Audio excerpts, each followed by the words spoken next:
Fala pessoal, estamos aqui no nosso sétimo episódio da nossa terceira temporada do podcast Osteopatia Científica. Estou aqui com o Léo Diniz e com a Ana Paula Ferreira. Boa noite, Ana. Boa noite, Léo. Tudo bom com vocês? Boa noite, tudo bem? Do Rio de Janeiro, tá tudo ótimo aqui. Diretamente de Terras Cariocas. E você, Léo, tá onde? Ok, na capital. Boa noite, gente. Um prazer receber a primeira-dama da osteopatia, Verdade, verdade, nossa presidente, a verdade. pessoa mais conhecida na osteopatia do Brasil, no mundo afora. É, É, já talvez até mais no mundo afora do que no Brasil, como eles falam. Mas a Ana, para quem não conhece, é uma referência. Ana, primeiro, eu só quero te pedir uma coisa. Qual que é o seu Instagram para o pessoal poder te seguir? Meu Instagram é osteopata Ana Paula Ferreira. Certo, pessoal? Então sigam a Ana, tá? Que vale muito a pena, tá bom? Tem muita coisa interessante lá. Ela não posta com muita frequência, mas a Mas estou gente aprendendo, estou aprendendo. devagarinho, a gente pode ir lá, dar algumas sugestões, porque ela tem muito conhecimento para poder compartilhar. Vocês vão ver aqui nesse episódio quanto conhecimento vai ter aqui. Ana, obrigado da sua gentileza de poder participar com a gente aqui, né? A gente está gravando esse episódio à noite, mas as pessoas assistem a gente de manhã, de tarde, de noite, de madrugada, no carro, no banheiro, em qualquer lugar. Então, obrigado por estar compartilhando com a gente esse momento aqui, viu? Então, é um prazer estar aqui com vocês, né? Vocês sabem que meu marido diz que a coisa que eu mais gosto na vida é a osteopatia. E aí eu falo, não, não é bem assim, mas na verdade é. Então, qualquer coisa que seja relacionada com a osteopatia, meu olho fica brilhando, eu falo, vamos lá, tô dentro, tô dentro. Então, é um prazer estar aqui com vocês nesse Então, momento. peraí, já que você falou, não é todo mundo que sabe. Quem que é o seu marido mesmo? É, Bom, até agora, até a hora que eu saí de casa, é o Dan Wiederwasser. Ah, eu não sei se o pessoal conhece. A gente tem um episódio com ele na primeira temporada, Léo? na primeira temporada, Na, no final da primeira temporada. isso, na primeira temporada fizemos um episódio com ele. Tá? Eu jurava que ele era casado com o Palmiro. Ah, não, não, não, Não não. O é? Palmeiras veio antes de mim, com certeza. Ah, tá. Mas eu jurava que era esse o status do Dan, mas tudo bem. Então descobrimos que a Ana é a esposa do Dan, tá? E Ana, conta um pouco pra gente como é que a osteopatia entrou na sua vida. Bom, então, é, Já que eu brilha, né? Conta pra gente quando que brilhou a primeira vez. vou contar a história, um pouquinho da minha história. Na verdade, assim, eu tenho uma graduação de fisioterapia, e quando eu estava estudando ainda fisioterapia, eu fazia um estágio na clínica onde, com Palmiro. E nessa clínica que eu fazia estágio, tinha um grupo de estudo da primeira turma de osteopatia no Brasil, que foi a do Palmiro do Dan, em 1986. Então, era Felipe Paius, Dan, o Palmiro e as pessoas da primeira turma. Então, eu acabava lá o atendimento 8 horas da noite e eles tinham esse grupo. E eu era muito curiosa e ficava, ai, será que eu posso dar uma olhadinha? Será que eu posso dar uma olhadinha? E eles, não, pode sim. E eu comecei a olhar aquilo lá e falei, cara, eles estão falando uma língua que eu não conheço. E aí eu fiquei tão apaixonada por aquilo ali, falei, cara, esse negócio eu não conheço, é um desafio, eu quero fazer essa formação. Então eu comecei a estudar osteopatia antes de me formar ainda na graduação de fisioterapia. E aí foi uma paixão assim, à primeira vista, né? Porque eu já tinha feito muitas coisas, né, ao longo da formação mesmo, então já tinha começado o RPG, já tinha feito todos os cursos que a gente podia fazer antes de formar. No último ano eu fui fazendo, fiz formação de neuro. E aí, quando eu descobri, eu fiquei muito apaixonada e falei, cara, é isso aqui que eu quero fazer para mim. Então, aí a partir dali, eu fui fazer a formação. E como aqui no Brasil, né, ainda não tinha uma formação de osteopatia estabelecida, eu levei somente 11 anos para colecionar a minha carga horária e poder fazer o meu DO em 2002. Então, Olha, osteopatia é resistência, é persistência. Assim foi a minha história com a osteopatia. Entendi. E aí, Ah, pode falar. E aí, né, eu me formei lá no IBO. Assim que eu me formei, me chamaram para começar a dar aula também. Aí eu comecei a dar aula. Falei muito sobre técnica de Jones, strain, counter strain. Aí nisso eu viajei para fazer mais formações. E aí, daí em diante, foi só osteopatia, osteopatia, osteopatia. E me fala uma coisa, deixa eu fazer uma pergunta aqui que é muito importante para a gente. Quando você teve a primeira aula das disfunções do sacro, você entendeu ou não? Tranquilo. Então, Ah, vai. vou dizer, parecia muito estranho, né? Mas o Bernard, ele tinha um maço de cigarro, que eu até falo, gente, nem combina osteopatia com cigarro, mas ele tinha um maço de cigarro, porque naquela época não, né, não tinha, só tinha transparência. Gente, não tinha nem slide. Então, era umas transparências e um maço de cigarro onde ele ia explicando, e aí com as explicações eram bem boas. Aí eu consegui entender, né? E aí, se você me pergunta assim, ah, mas você se arrepende de ter aprendido isso? Eu vou te falar, não, não me arrependo, não. Acho que me ajudou muito na manualidade de tentar achar as coisas. Agora, a gente vai falar depois sobre as nossas críticas, né? Ah, ó, não, é verdade. A minha outra pergunta era exatamente essa. Então, assim, porque tem muita coisa que a gente aprende. A gente fez um episódio com o Pierre Lermite, que ele fala de Uhum. patologias osteopáticas, né? E a gente falou de alguns dos mitos da osteopatia. E, assim, a gente é um pouco adepto de precisamos aprender a ciência, mas a gente não pode esquecer da história e da filosofia. Com Então, tem certeza. algumas coisas que a gente precisa entender e compreender, e não é por isso que a gente vai ficar procurando 13 torções de sacro no nosso paciente no consultório. Então, mas eu costumo dizer o seguinte, Léo, nós somos o resultado de tudo que a gente viveu, Exato. né? Isso. Então, ao invés de eu negar tudo e falar, puxa vida, nada disso é verdade, tudo isso não serve para nada, eu prefiro pensar de outra maneira. Eu falei, olha, hoje agora eu estou num estado que eu posso olhar criticamente as coisas e tirar o que foi de bom. Eu não tenho dúvida que fazer vários testes e várias abordagens manuais, tentando entender, me fez muito mais perceber coisas do que se eu não tivesse feito. Então, eu tô ok com isso. Eu acho que é isso. Anos fazendo alguma coisa que me ajudou. Tudo que eu fiz da história me ajudou, com certeza. E vamos, deixa eu te fazer agora a nossa primeira pergunta, que é uma pergunta importante do nosso episódio aqui, que é o nosso momento nostalgia. Então a gente quer saber o seguinte, primeira coisa, deixa eu te perguntar, você nasceu no Rio mesmo, né? Não, essa é outra história. Digo que eu sou carioca, carioca, carioca, mas eu fui prematura e eu nasci em Belo Horizonte. Minha mãe estava lá e eu nasci antes dela voltar, porque teve uma perda de uma prima na família e ela foi ficando e eu nasci antes de tempo lá, com 8 meses. E aí eu nasci em Belo Horizonte, então eu sou mineira. Ninguém sabe disso, hein? Entendi, temos aqui em primeira mão, então tá bom. Aí já temos uma revelação. Agora a gente quer saber do nosso momento nostalgia. Então, mas a infância toda foi no Rio. Oi, não, eu vim para cá com meses. Ah, Tudo foi então no Rio. tá. Então, o que que você lembra no nosso momento nostalgia que você lembra do seu passado?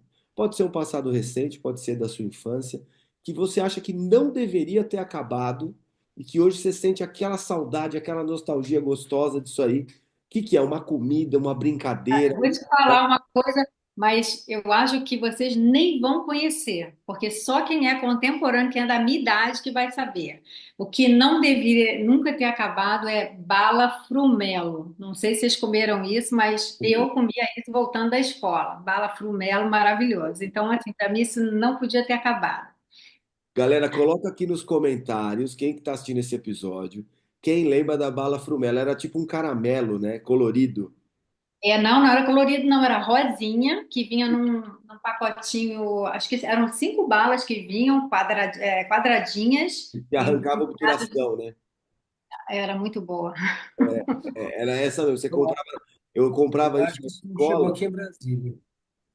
Ah, então, tá Não, eu vendo? acho que isso não é do seu tempo, Léo, desculpa, mas Mas isso é que aí eu não. acho que isso não chegou aqui em Brasília, porque não conheço ninguém assim da sua geração que tenha falado de bala frumelo, entendeu? Não, Vamos eu ver, vamos lembro. ver.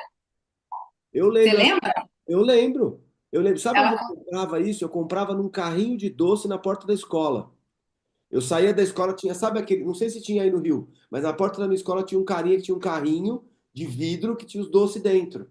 Aí ele Uhum. vendia várias coisas. Ele vendia, sabe o quê? Aquela bananinha em forma de triângulo que vinha com um coisinho. Aquela, lembra? Aqueles doces de batata, de abóbora e de batata roxa.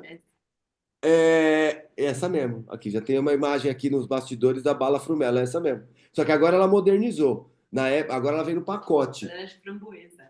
E era uma bala de framboesa, né? E aí eu lembro que eu comprava essa bala. E tinha também a outra bala clássica dessa época, que era a Sete Belo.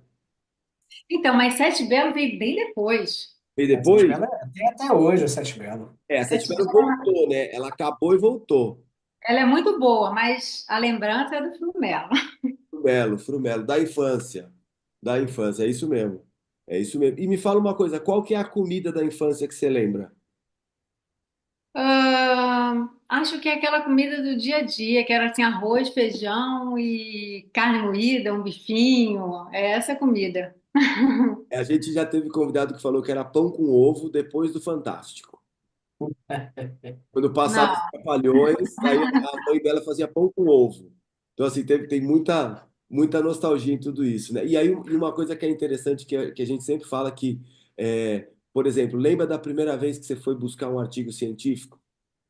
nossa senhora. Não, eu lembro. Sabe por quê? Ah, Porque a primeira vez que eu fui buscar artigo científico, eu tenho essa lembrança muito clara.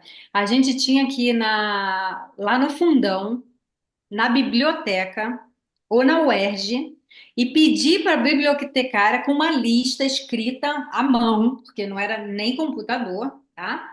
E tinha que pagar para ter os artigos e levava, às vezes, um mês para chegar o artigo. pelo E, correio. e além disso, eu ainda me lembro bem, eu andando com uma pastinha e com um dicionário.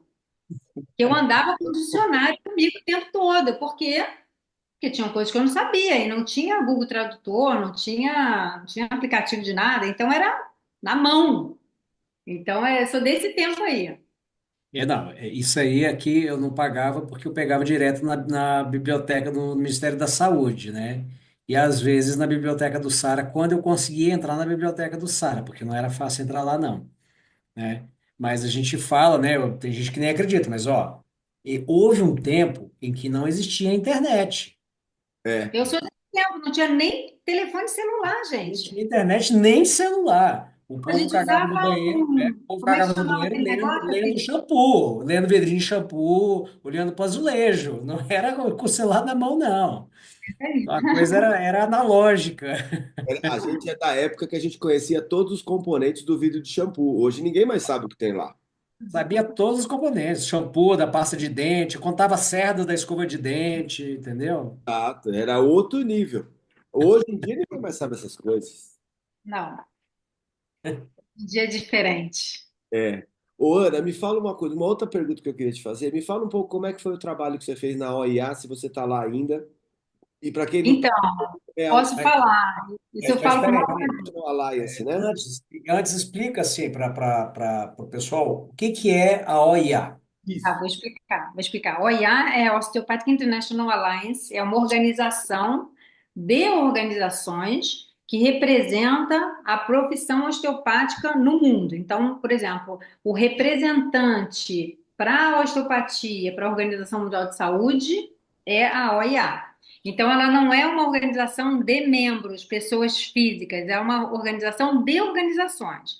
Então, assim, tem três categorias de membros, tem os membros que são os full, né, os membros completos, os plenos, que são todas as organizações representativas da profissão de países regulamentados. Aí tem os membros associados, que são organizações de países que estão lutando pela regulamentação da profissão, e as escolas, né, ou as instituições ou de pesquisa.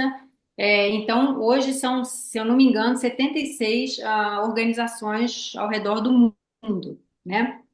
E eu não estou mais na diretoria, eu saí da diretoria no ano passado, em outubro do ano passado, mas eu fiz parte dessa diretoria por 10 anos. né? Eu completei 10 anos lá. E assim, e por que que eu fui parar nessa diretoria, né? Que eu acho que é importante a gente comentar, né? O que que me fez conhecer isso, porque eu não tinha a menor ideia. Eu estava fazendo um curso e aí tinha um professor que falou: Ah, você sabia, falando do registro, do processo de regulamentação, da tentativa, né? Porque eu fui presidente do registro muitos anos. Ele falou: Olha, tem essa organização, vocês têm que ir lá saber como é que é, eles vão guiar. Então, eu fui a primeira vez, que foi em 2010, que é a primeira vez que eu fui lá, mas a minha ida para lá foi assim: vou buscar apoio para o Brasil. Quero saber o que acontece no mundo. A nossa formação é boa, não é boa? Será que a gente faz exatamente o que é, ou a gente só recebe uma informação de um lado? Então, isso que me aproximou. Aí eu comecei a ir mais frequentemente. E e aí eles me indicaram para fazer parte dessa diretoria. Tem lá um processo E eu fico muito feliz porque eu não fui indicada pelo Brasil, eu fui indicada pelo General Osteopathic Council, que é o Conselho Osteopático do Reino Unido. E aí eu fui eleita, depois eu fui indicada novamente para o segundo turno, né, para o segundo mandato, e aí fiquei lá também, e aí eles me indicaram para a presidência. Então, eu trabalhei esse tempo todo lá. Foi muito legal, mas foi muito desafiador, né, porque primeira pessoa da América do Sul, primeira mulher a ser, né, de fora. Então, assim, mas foi muito rico. Acho que foi rico para mim, pessoalmente, e acho que foi muito bom para levar o Brasil para esse lugar. Olha, no Brasil tem formações sérias, no Brasil nós somos comprometidos, então acho que foi um ganho assim para todo mundo. E o que que você acha que trouxe para a gente, para a osteopatia no Brasil em termos práticos, essa parte da OIA, da formação, que também Então, ajudou na consolidação do registro, que hoje tem bastante membro. O que que teve de positivo no dia a dia, de resultado prático? eu acho que a primeira coisa é que a gente ficou sabendo de como eram os processos regulatórios em todos os países. A gente teve mais informação sobre o documento da Organização Mundial de Saúde, os benchmarks e como eles foram desenvolvidos, e com isso também deu acesso para a gente para o documento europeu. Então, eu acho que isso também ajudou, né? A trazer mais, olha, como é que funciona a osteopatia no mundo? Como é que é a osteopatia na Austrália? Gente, é uma profissão desde 78. Como é que é a profissão no Reino Unido? Então, eu acho que ter ido para lá também eu trouxe muitas informações que foram importantes para o registro e para as escolas, porque eu tive reunião com várias escolas aqui no Brasil e nessa tentativa, então acho que foi bom para todo mundo. Agora, no dia a dia, eu acho que a gente teve vários ganhos com isso, né? Por exemplo, posso falar aqui, já que a gente pode falar tudo, né? A gente teve a classificação, né, a introdução do osteopata na classificação brasileira de ocupações, foi 2013, depois de uma batalha muito grande, tá? Para vocês terem ideia, eu fiquei de 2013 até 2023, 10 anos, batalhando para ter um alvará de osteopata. E consegui o meu primeiro alvará aqui no Rio de Janeiro em 2023. Foram 10 anos. Até o pipoqueiro consegue ter o alvará no dia seguinte. Mas a gente levou 10 anos. Então, assim, eu acho que a gente está caminhando. Hoje em dia já tem muito mais pessoas entendendo o que é osteopatia, que a osteopatia não é uma técnica, que não é alguma coisa que você faz um plus, entendeu? Acho que ficou claro para todo mundo que as formações elas são abertas para profissionais da saúde. Então, aqui no Brasil, quando se foi feito o ACBO, o inventário, né? Eram o quê? Médicos e fisioterapeutas na sua grande maioria, mas existe no Brasil médico com formação em osteopatia, e também isso ficou mais claro do processo, né? Então, cada país vai sendo de uma maneira, mas assim, existe uma regulamentação para isso, isso tudo está descrito, a formação que a gente faz aqui no Brasil, ela está descrita, a gente não está errado. É a formação para profissionais da área da saúde. Então, eu acho que trouxe muita informação. E também em relação com como lidar com o paciente, a segurança, o consentimento, acho que várias coisas que a gente debate a nível mundial de diretrizes, acho que isso tudo a gente conseguiu trazer também, né? Uma aulinha aqui, uma conversa ali, eu acho que a gente andou bastante para frente. E fala pra gente um pouquinho da realidade da osteopatia no mundo, então, como é que é um pouco. Por exemplo, na Europa, na maior parte dos países, é uma profissão independente, né? Então, e assim, já são vários países, né? Se não me engano, são 13 países da Europa que estão regulamentados. A última regulamentação foi da Noruega. Como profissão. Foi como profissão. Todos esses são como profissão. Portugal como profissão, Noruega, Dinamarca, a Itália está finalizando o processo de regulamentação, a Finlândia. Então, são vários países que já têm a profissão regulamentada e outros países que estão sendo apoiados nesse processo de regulamentação. Então, existe essa organização que chama Osteopathy Europe, que junta todas as organizações da Europa. E o mote dessa organização é defender a osteopatia como profissão e ajudar os países a conseguirem a regulamentação baseada num precedente, né? Por exemplo, a Dinamarca regulamentou em 2018, logo em seguida veio a Noruega. E assim vai, e um vai levando o outro, né? Portugal, gente, Portugal é regulamentado desde 2013 Tá. e como profissional como profissão da saúde, né? E sempre com aquele mesmo discurso que a gente fala, gente, você pode ter quantas profissões da saúde você quiser, desde que você seja capacitado para todas elas. O que você faz é seu problema, não é nosso, né? Sim. Mas eu sempre faço a pergunta também, se eu quiser um advogado, eu vou procurar um advogado que é advogado de manhã, de tarde, de noite, eu vou procurar um advogado que de manhã ele é advogado, de tarde ele é dentista e de noite ele é cantor. Aí é com vocês. Me fala uma coisa, e qual que é a situação agora no Brasil? Como é que a gente está no Brasil hoje? Então, Leonardo, no Brasil hoje tem um projeto de lei que está tramitando na Câmara dos Deputados para regulamentar a profissão osteopata, tá? A gente tem muita resistência, porque, claro que tem essa questão da especialidade né, da fisioterapia, mas também, eu não sei se todo mundo sabe, a osteopatia também virou uma especialidade do biomédico e também da enfermagem que botou dentro. Então, assim, não é só a fisioterapia. E o problema é que quando cada profissão vai colocando como especialidade, a coisa vai se perdendo, porque cada um tem uma formação diferente e estabelece o que quer, né? Então, esse projeto está tramitando. Tem resistência, sim, porque financeiramente, às vezes, para as escolas é melhor não ser regulamentado, né? Então, tem essa questão aí. E também porque acho que as pessoas também são um pouco mal informadas. Elas acham que se regulamentar a profissão, não pode mais existir uma escola. Claro que pode, porque uma escola pode continuar formando profissionais da área da saúde. Isso está descrito nos benchmarks. A gente tem dois tipos de formação do osteopata. Ou você entra numa faculdade para fazer uma graduação de osteopatia, ou você usa os seus créditos como profissional da saúde e vai se capacitar para se tornar osteopata.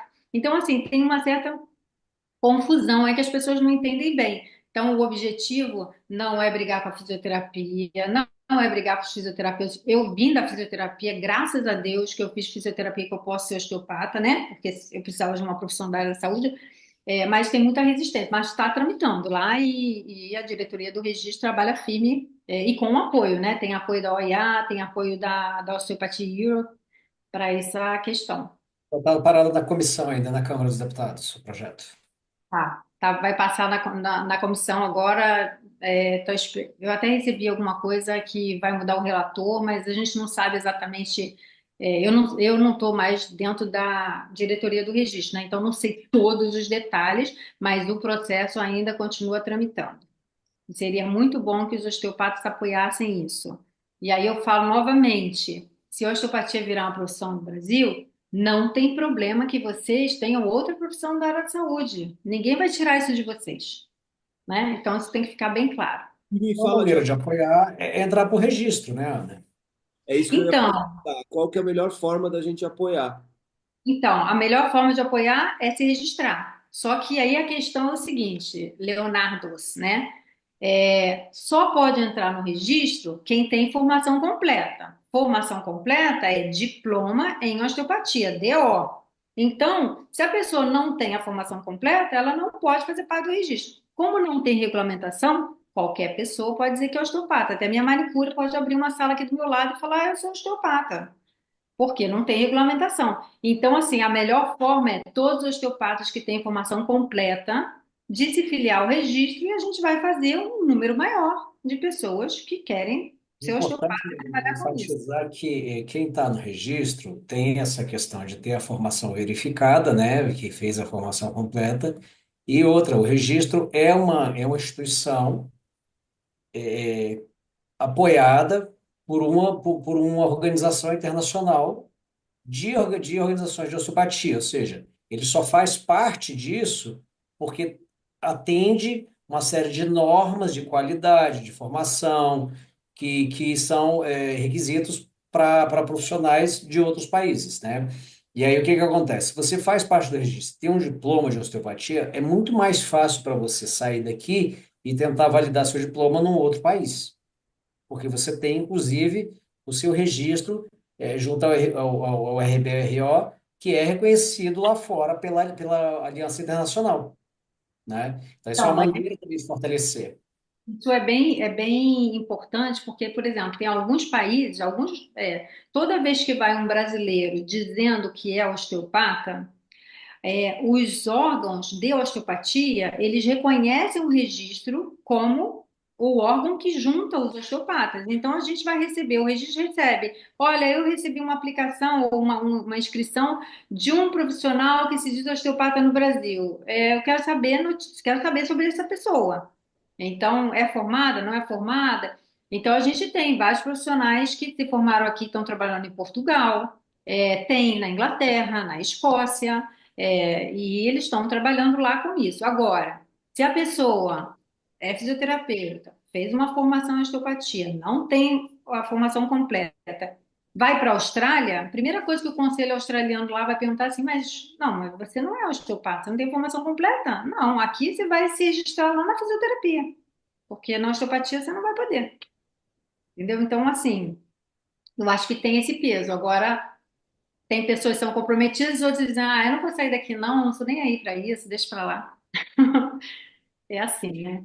É, Eu acho legal que tem um ortopedista aqui em Brasília que ele encaminha, e no encaminhamento dele, ele põe embaixo no rodapé assim, procure profissionais osteopatas no Registro Brasileiro dos Osteopatas, pois é a instituição responsável pela regulamentação da qualidade do profissional. É bacana isso, quando um médico bota isso no encaminhamento dele, né? Com certeza. É isso. É porque a gente sabe que tem vários fisioterapeutas que podem ter feito alguma formação em osteopatia, eles podem até ser ótimos, né? Mas a gente sabe que também tem outras formações que a pessoa faz 700 horas e tá tudo certo. Mas não tá tudo certo. Internacionalmente não tá tudo certo. Então tem essa questão. Mas estamos avançando. Então vamos continuar com isso. não, E é bom a gente esclarecer, porque assim, eu acho que nesse campo tem muita desinformação, né? Tem muita, por isso que é bom assim, qual que é a fonte adequada de informação para buscar, quais são as pessoas para fazer isso, entendeu? É importante passar a informação correta para a gente realmente poder acompanhar, e aí quem tiver interesse, e assim, é aquela história, né? Tem uma frase que eu gosto muito que é o preço de você não se envolver com a política é ser governado pelo que tem. uhum, é exatamente isso. Então, assim, você não quer se envolver? Tá tudo bem. Então não reclama do que vai vir. É isso, é isso.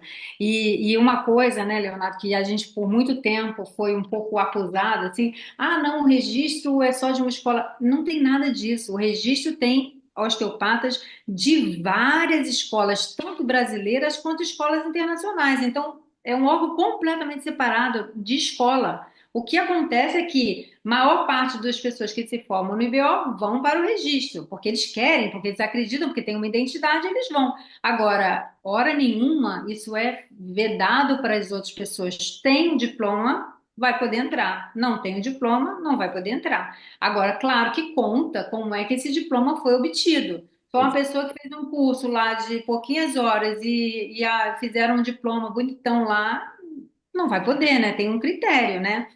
Então Mas aquele curso de 360 horas de osteopatia não vai funcionar. não vai funcionar. Ah, então Para tá. isso não vai funcionar. Então vamos tirar o link daqui, Léo, que acho que o pessoal não vai poder fazer. É, não vai funcionar. E aí vai ser assim, sabe aquele paciente que chega para você e fala assim: ai, você é a quarta osteopata que eu estou indo. Assim, tal. Mas me conte aí a sua história. Aí você começa a conversar, colher história, examina, trata, dá conselhos e tal. E a pessoa fala: ah, eu nunca fui tratada assim. Ué, mas a senhora não tinha ido a quatro osteopatas? Eu não sou a quarta, não foi em três? É, é É isso. complicado. Se eu não me engano, eu fiz parte do registro, acho que 2016, 2017, eu fazia parte do grupo que fazia essa avaliação do currículo para recomendar ou não a inscrição no registro, né? E a gente viu umas coisas assim que, poxa, como é que pode, né? A pessoa como é que ela vai entrar, como é que ela vai ser uma profissão com essa formação? Não tem como, né? Infelizmente, a gente vive num país que tudo acaba banalizado, né? O cara faz um curso, hoje, amanhã, ele está oferecendo o curso por metade do preço, metade da carga horária, mas o cara é um ótimo vendedor das redes sociais. Ele acaba vendendo muito uma porcaria, né? Como a gente publicou hoje, inclusive, né, Léo? Exato. Hoje eu não vi a porcaria de vocês, vou ver depois então. A gente sempre faz algumas publicações no Instagram da Osteopatia Científica, no sentido de alertar de algumas coisas, sabe? Tipo, de algumas coisas que são comuns na prática, né? De falar, olha, sua dor cervical não é por causa do celular, não sei o que, sabe? Informações básicas, né? Para tentar chegar em mais pessoas. E sempre aparece algum louco e começa, não! Mas eu tenho dor no pescoço porque eu uso o celular. Então, não, É duro até conseguir desfazer essa crença toda, tá? e isso a gente vai, né? Tem tanto trabalho publicado sobre isso, mas assim, a verdade é que não é a maioria dos profissionais que consome ciência. A gente sabe disso. Não é a maioria, E muitos né? que consomem uma ciência ruim.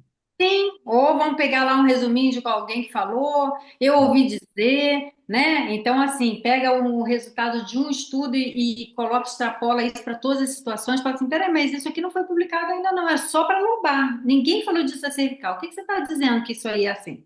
Exato. E a Então, gente enfrenta muito mito, né, Ana? Tem muito mito aí que tá perdurando, né? Acho que foi essa semana a gente publicou uma postagem de um trabalho do cara que ele botou, ele fez uma avaliação de que uma intervenção nos isquiotibiais aumentava a amplitude de abertura da boca. e aí ele comparou com o quê? Não procurou nada. Ele falou assim, ó, eu vou medir aqui a boca, vou fazer uma intervenção aqui, vou ver se aumentou. E aí ele É, meteu uma instrução lá no negócio dizendo que não, olha, mexer no isquio é é. muito bom porque a via neural reflexa da parada do parangolé aumenta a abertura da boca. E Então, é aí, complicado, né? Porque a pessoa não tem noção básica de ciência, porque se tivesse, não ia nem procurar um estudo desse, né? aí é um paciente que chega no consultório igual aconteceu, né? Ó, o meu côndilo direito está para frente e aí quando ele foi para frente, meu líquido esquerdo foi para trás, entendeu? Para compensar. Alguém falou Então, isso para ela, né? Não foi da e cabeça dela isso. isso eu acho que é um problemaço, porque eu até falei disso já em outro evento, que é o seguinte: o quanto os osteopatas que estão vivendo lá no passado, eles catastrofizam os seus pacientes, porque a pessoa fica com a falsa impressão de que se ela não for no osteopata que vai tratar aquilo lá que está fora do lugar, sei lá qual é esse termo que eles usam, a pessoa não é autossuficiente para melhorar de outra maneira, entendeu? É só dessa maneira. Aí eu falo, poxa, gente, é complicado, né? Porque já pensou, então, se não tiver osteopata no mundo, quando não existia, antes existiu, as pessoas todas morriam, né? Lascou, Então, né? claro que a gente pode ajudar, mas menos, né? Vamos. Então, Então, eu brinco muito que eu falo que a osteopatia passa por uma coisa durante o curso, e eu não sei qual é a hora que vira essa chave, que chama Síndrome de Deus. Chega uma hora que a gente começa a ter uma quantidade de informação que a gente fala assim: meu, eu posso fazer o que eu quiser. Se eu bombear o fígado, eu vou melhorar o triglicérides. Se eu tratar o estômago, eu vou melhorar a gastrite. Se eu fizer não sei o quê, e aí você fala, ô amigo, o triglicérides é uma via metabólica. Bombear o fígado, não bombear o fígado, dificilmente você vai conseguir interferir se o cara tá comendo errado, tá fazendo, tem um monte de hábito errado, gordura é parte, não vai dar. Tem muita coisa que vai causar isso. Só que o que acontece? Eu acho que existe um erro do que a gente comentou aqui, que é a falta de conhecimento científico para discernir, porque eu acho que todos nós, dentro de uma sala de aula, já escutamos algum absurdo desse de algum professor, porque tem muita história dos professores mais antigos que não traziam tanta ciência para as aulas.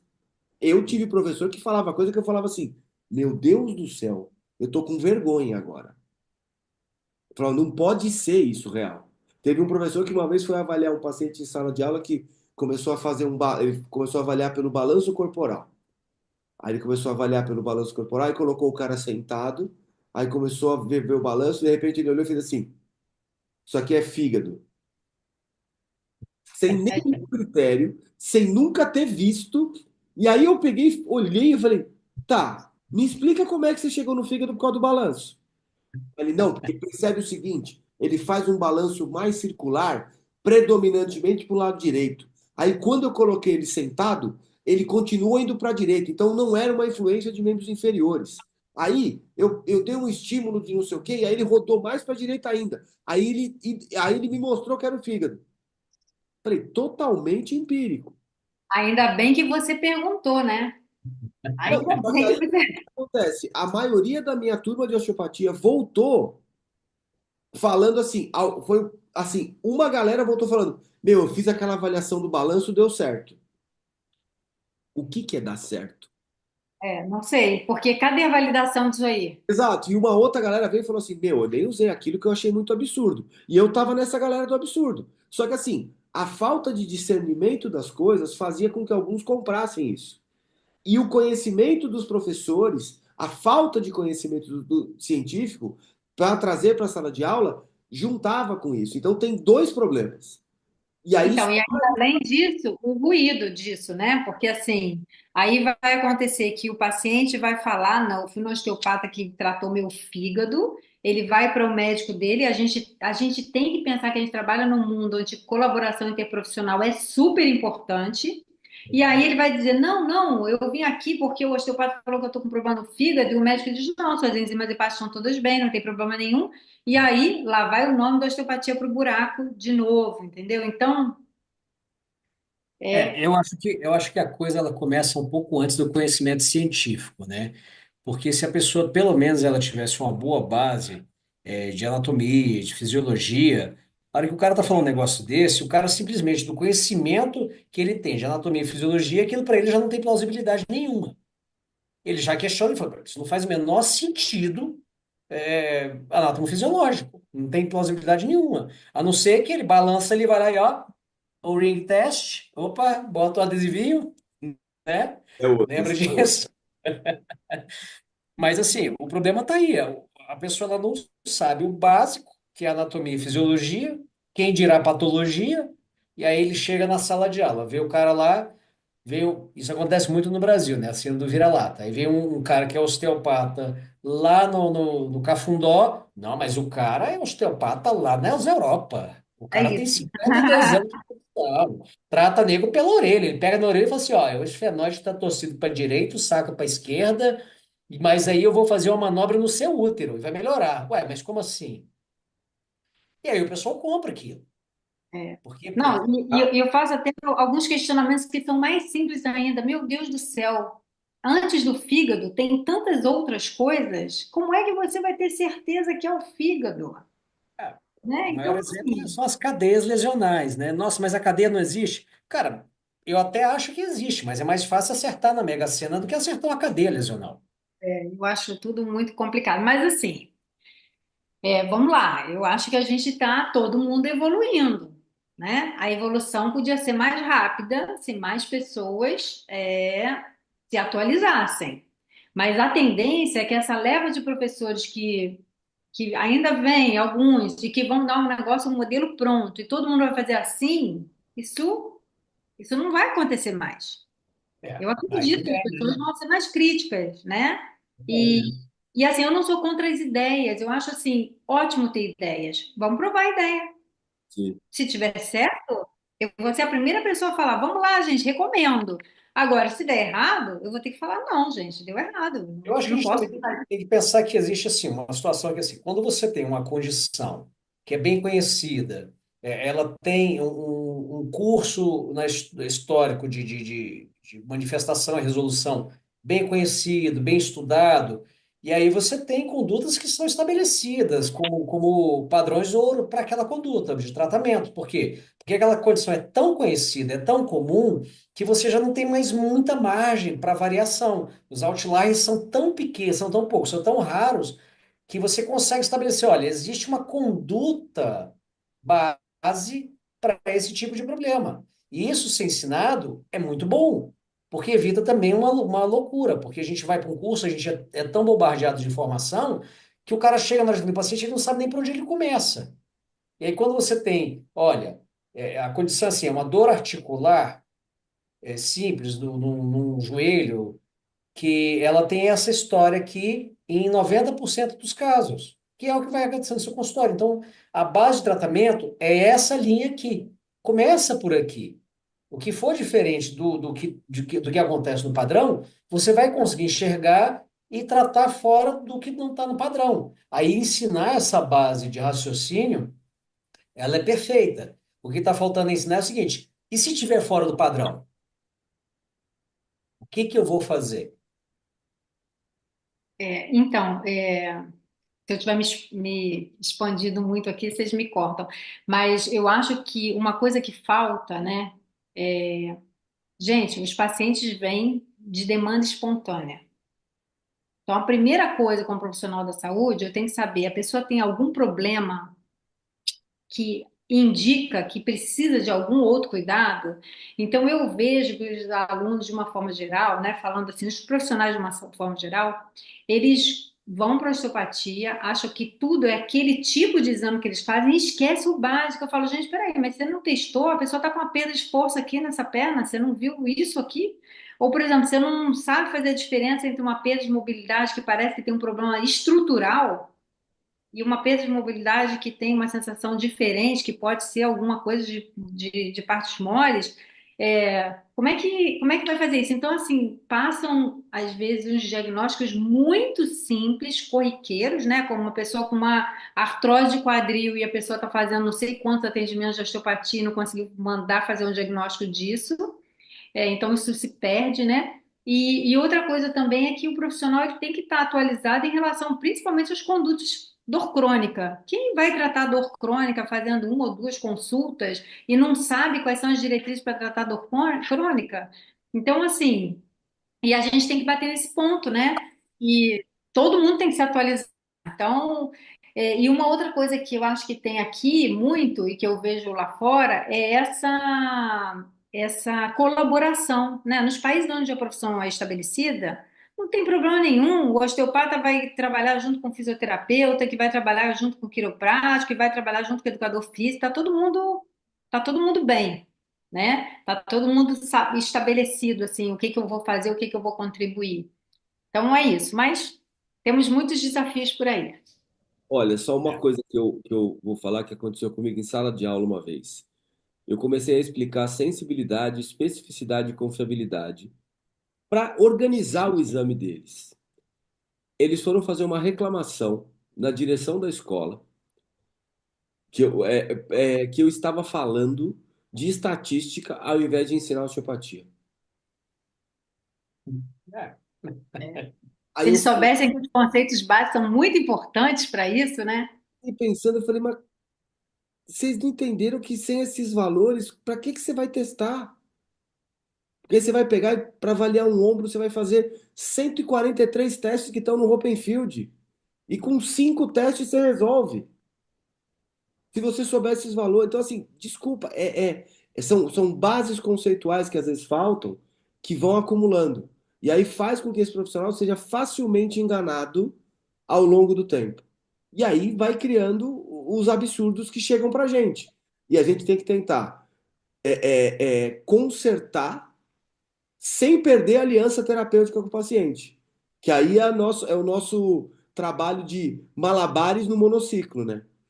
Porque assim, você fala, peraí, eu não posso destruir tudo que esse paciente está trazendo, porque se eu destruir tudo, ele também vai falar que eu sou errado, mas eu tenho que tentar fazer uma proposta de tratamento para ele falar assim, ó, você é um portador de um mecanismo de dor nociplástico, nós vamos precisar de um tempo, assim, assim, assim. Eu vou precisar que você melhore nesses hábitos aqui. Nós vamos ter que fazer isso, tal, tal, tal. E não é comer abacate com castanha e fazer jejum intermitente que vai resolver. Você tem que fazer tal coisa, sabe? Então, tem uns negócios que você fala assim, meu Deus do céu, de onde estão tirando isso? Que agora tem, não sei se vocês já pegaram algum paciente que está com a moda agora da inflamação de baixo grau. Já viram isso? Tudo que acontece na tua vida é inflamação de baixo grau. Sabe por quê? Você come pão. De repente todo mundo ficou celíaco de uma hora para outra. Lactose, então. Meu Deus do céu, todo mundo Não, tem alergia à lactose. Aí você vai olhar a incidência desse problema na população, você fala, não é possível que eu conheça tanta gente assim, com essa incidência. Eu devo ter nascido numa cidade radioativa, né? você que é cego, você que é cego. Não pode ser, sabe? Então tem umas demonizações que você fala, meu, e aí você tem que Mas sabe o que eu acho, o que eu acho que falta é um pouquinho de visão crítica do profissional e ele entender a responsabilidade dele com a sua fala. Porque assim, se eu ouço uma coisa e um profissional falou isso, outro profissional falou isso, eu vou procurar saber se isso tem algum respaldo, porque eu não vou responder isso. Simplesmente eu vou continuar replicando essa informação sem ter certeza se tem ou não, né? Ou o paciente tem que dormir nessa posição exata. Eu já falei isso há 30 anos atrás, mas hoje em dia eu não posso falar isso. a gente evoluiu, né? É isso, né? A gente, Então, eu acho A gente que conheceu o falecido Xuxá, que Deus o tenha, a gente foi dessa história de, não, você tem que dormir desse jeito aqui, meu querido. Porque se você dormir de outro jeito, o problema é esse. que vou Você tem que falar botar um mais. travesseiro aqui, outro aqui, outro aqui, outro aqui, outro aqui, tocar uma música dos Beatles no fundo, barulhinho marrom, azul, branco. E Era quem, uma loucura. e quem nunca colocou um paciente em Ranoir que atira a primeira pedra? Eu acho que nós já fizemos isso demais, entendeu? Porque pelo nosso tempo de profissão, o diferencial da nossa época era fazer o RPG. Era RPG. É. E Era assim, RPG, era stretching. exato. E temos que agradecer porque esses cursos, por mais, por piores que eles possam ser na nossa visão de hoje, eles abriram nossa cabeça para um monte de coisa. Então, assim, eu acabei chegando na osteopatia exatamente por causa desses cursos, dessas formações de terapia manual e não sei o quê, que eu falei, putz, olha, tem uma outra abordagem da osteopatia, não sei o que e tal. Então, assim, abriu nossa cabeça para um monte de coisa, mas hoje a gente não usa mais a postura. E tá tudo bem. A gente Se evoluiu. você parar para pensar, eu e você, Léo, porque a Ana é formada há mais tempo que a gente, talvez eu e você sejamos a primeira geração de movimento em massa dos fisioterapeutas para dentro da terapia manual. É, Que você parar para pensar, a gente começou a ver muito mais no meados dos anos 90 para frente esse movimento em direção à terapia manual. E eu, aí, o que a gente tinha disponível era aquilo, mas não é a técnica que é ruim. Você RPG não presta. Não é RPG que não presta. Que não presta é profissional, exato, que não sabe usar aquilo dentro da sua capacidade, porque a técnica ela existe porque um cara pensou um negócio dentro de um contexto anatômico, fisiológico, patológico, e aquilo na cabeça dele fazia sentido, e ele sabe usar aquela ferramenta a favor do pensamento clínico dele. E o que está acontecendo é o contrário. O povo acha que é assim. Eu vou botar uma rã no chão, uma rã no ar e está tudo resolvido. Assim como o povo acha que fazer uma VBA na cervical, um quarto ventrículo e bombear um fígado resolve todos os problemas do paciente, exato. Esse é né? o problema. E ó, como a nossa proposta do podcast é trazer a ciência de forma simplificada, a gente vai falar agora do nosso patrocinador, Léo. Porque nós temos um patrocinador nesse podcast, que é a comunidade Osteopatia Científica. Então, você que não está na comunidade ainda, vai ter um link aqui embaixo para você se inscrever na comunidade de Osteopatia Científica. E essa comunidade, a gente troca ideias sobre ciência, a gente traz materiais atualizados, a gente traduz algumas coisas dos artigos para vocês, especificamente, para simplificar a linguagem científica no dia a dia clínico. Então, ela serve para quem está estudando osteopatia, para quem é osteopata formado, para quem quer se atualizar, para quem quer melhorar um pouquinho a prática clínica. Então, é a forma de trazer a ciência para a prática clínica, certo, Léo? É isso aí. É um espaço de educação continuada e crescimento profissional. Muito Certo? bom. Ana, vamos fazer o seguinte? Eu vou abrir aqui o estudo que você trouxe para a gente simplificar a ciência, que é a nossa proposta aqui. Peraí, deixa eu compartilhar minha tela aqui. Ah, então a Ana trouxe um estudo aqui. Ó, aqui, ó. Estão vendo minha tela direitinho? Aumenta Estamos. aí, certo? Então, Ana, Certo. por que você trouxe esse estudo para a gente aqui, ó? De osteopatia, Então, de fisioterapia na Covid longa. Conta pra gente um pouquinho dessa história. E olha que essa galera aqui que tá no estudo é uma galerinha boa, hein? é isso aí, é nossa colaboração interprofissional. Na verdade, por que que eu trouxe esse estudo, né? Duas coisas. Um, porque esse é um protocolo de um ensaio clínico, pragmático. Então, a primeira coisa que eu queria que as pessoas que vão ouvir a gente prestem atenção é como pode ser importante você fazer um protocolo e publicar esse protocolo. Várias revistas publicam um protocolo. Então, quando a gente publica um protocolo, ele passou por revisão por pares. E isso, inclusive, ajuda a gente a melhorar a pesquisa. Então, esse foi o primeiro motivo. Esse é um protocolo, a gente já tem os resultados. Eu não vou dar spoiler do resultado, porque o artigo está submetido. Então, enquanto não sair, eu não vou dar o resultado. Aguarda, Agora, aguarda. aguarda, aguarda. O que que motivou isso? Eu não sabia tanto de ensaio clínico pragmático até escrever esse protocolo. Então, assim, foi uma pesquisa que a gente fez muito profunda. Foi na época do Covid, a gente começou a pensar, olha, as pessoas que estão desenvolvendo Covid longo, elas recebem no Sistema Único de Saúde, lá no SUS, onde tem os ambulatórios, né? Tem a parte da fisioterapia e tem uma parte de osteopatia no Centro Municipal de Saúde Rodolfo Rocco. Então, as pessoas elas estão recebendo, todo mundo que tem Covid longo, elas recebem fisioterapia. Então, nós pensamos o seguinte: se essas pessoas receberem o tratamento de fisioterapia mais o tratamento de osteopatia, isso agrega algum valor para essas pessoas nesse desfecho fadiga. E por que fadiga?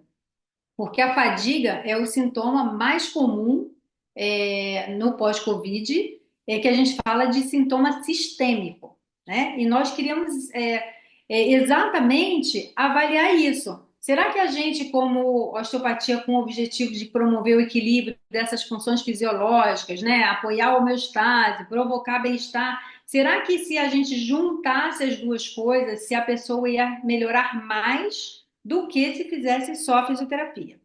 Então, por que que é um estudo pragmático? Primeiro, porque os estudos pragmáticos eles têm o objetivo de informar os gestores, né, os tomadores de decisão em relação, nesse caso, em relação à saúde. Então, para o estudo ser pragmático, o objetivo dele, ele quer avaliar a abordagem geral. Então, assim, esse tratamento, ele agrega valores para os usuários, diferente de avaliar os aspectos específicos da intervenção, tá? Então, a diferença do ensaio pragmático é isso, ele vai estudar a efetividade, tem que ser estudo da vida real, com os dados da vida real. Então, nós desenhamos esse estudo aí com esse objetivo. A nossa pergunta era responder isso que a gente não sabia, né? E pode dar um resultado positivo, como pode dar um resultado negativo. Então, para a gente fazer um estudo pragmático, né, a gente tem uma série de requisitos para a gente fazer um estudo pragmático. Ele tem que ser a prática cotidiana. Então, como é que eu atendo meu paciente no dia a dia? No dia a dia, eu atendo o paciente, cada um de uma maneira, de acordo com a demanda dessa pessoa e de acordo com o meu exame e meu raciocínio clínico. Então, eu não tenho protocolo para fazer esse tratamento. E aí a gente pegou a fisioterapia, que lá também é uma intervenção complexa.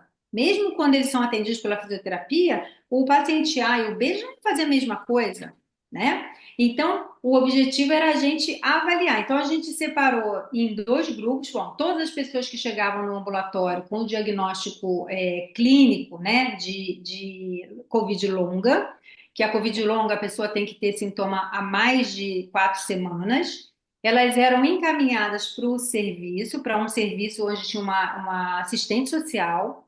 A assistente social recebia essas pessoas, elas eram alocadas, claro, elas tinham que responder o termo de consentimento, entender qual era da pesquisa, né? Elas não sabiam a hipótese, se é melhor, se é pior, se agrega, se não agrega, mas essas pessoas, então, elas iam para a assistente social. A assistente social colhia delas informações. A gente usou como desfecho primário era a fadiga, né? E o estado funcional. Então, tinham questionários de fadiga e uma escala funcional pós-Covid.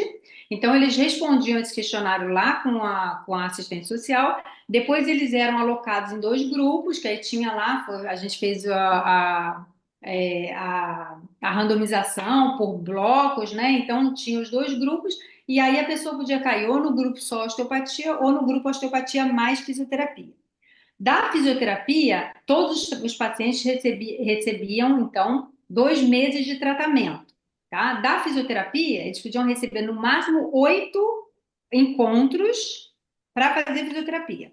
E da osteopatia, a gente determinava, cada osteopata ia determinar o que aquele paciente precisava, porque é o que a gente faz na prática clínica. O paciente vem aqui, eu não digo, diga. Só uma pergunta: quantos osteopatas participaram? Então, foram quatro osteopatas Ah, e 5 fisioterapeutas, tá. tá? Todos eles tinham que ter mais de 5 anos de experiência, porque para você fazer um Tá. estudo pragmático, você vai dar intervenção real, as pessoas elas têm que ter experiência naquilo que elas fazem para ofertar o tratamento cotidiano, Legal. tá? Ó, Então, só uma a coisa, única... só uma coisa, galera, presta atenção como é que faz o estudo pragmático, porque a aula de metodologia tá grátis, tá? Então aproveita. Então, e aí, essas pessoas, né, que elas iam receber ou osteopatia mais fisioterapia, eles deveriam ser tratados como é no mundo real. Então, por exemplo, se eu atendia um paciente e eu achava que ele tinha que voltar daqui a uma semana, ele voltava em uma semana. Se eu achava que ele tinha que voltar em 2 semanas, ele voltava em 2 semanas.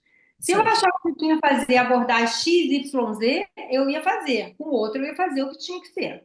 Um eu ia conversar mais, porque ele precisava de mais orientação, o outro eu ia conversar menos. É o que a gente faz no dia a dia, sem nenhuma modificação.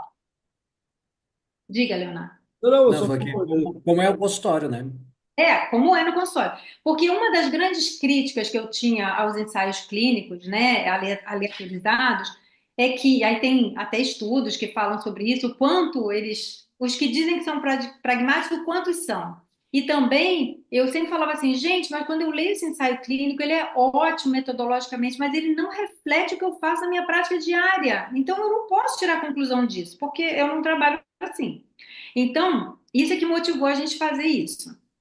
Então, eles eram separados nos dois grupos, né? E a única condição é que a gente tinha que ser sempre o mesmo osteopata atendendo o mesmo paciente e o mesmo fisioterapeuta atendendo o mesmo paciente, tá? Sempre ele ia ser visto pelo mesmo profissional, que é o que acontece na prática clínica. O cara não vem no meu consultório, vai ser atendido pelo outro, vai ser atendido por mim, E vocês né? não definiram, vocês definiram uma ficha de avaliação ou somente os desfechos?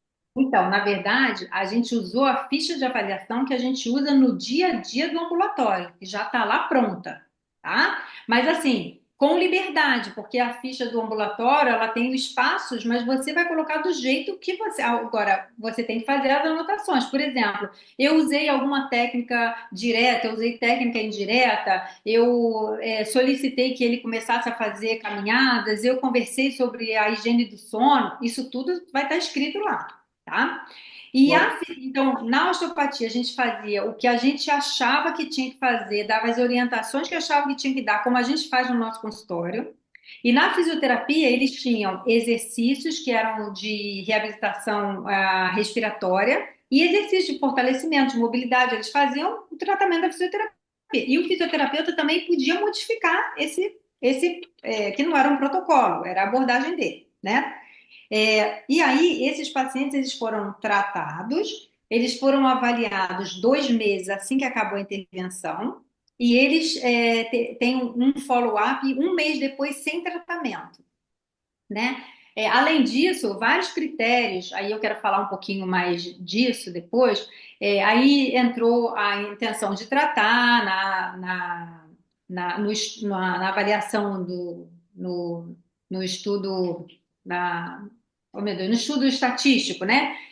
Entrou a avaliação a intenção de tratar, e isso aqui que eu queria falar com vocês é o seguinte, é que existe essa ferramenta que chama Preces 2, porque assim, é muito difícil que um estudo seja 100% pragmático e é muito difícil que um estudo seja 100% explanatório ou experimental, tá? Sempre a gente vai ter nuances disso, né? E o que vai determinar se ele é pragmático ou não é que se ele for mais pragmático do que não pragmático.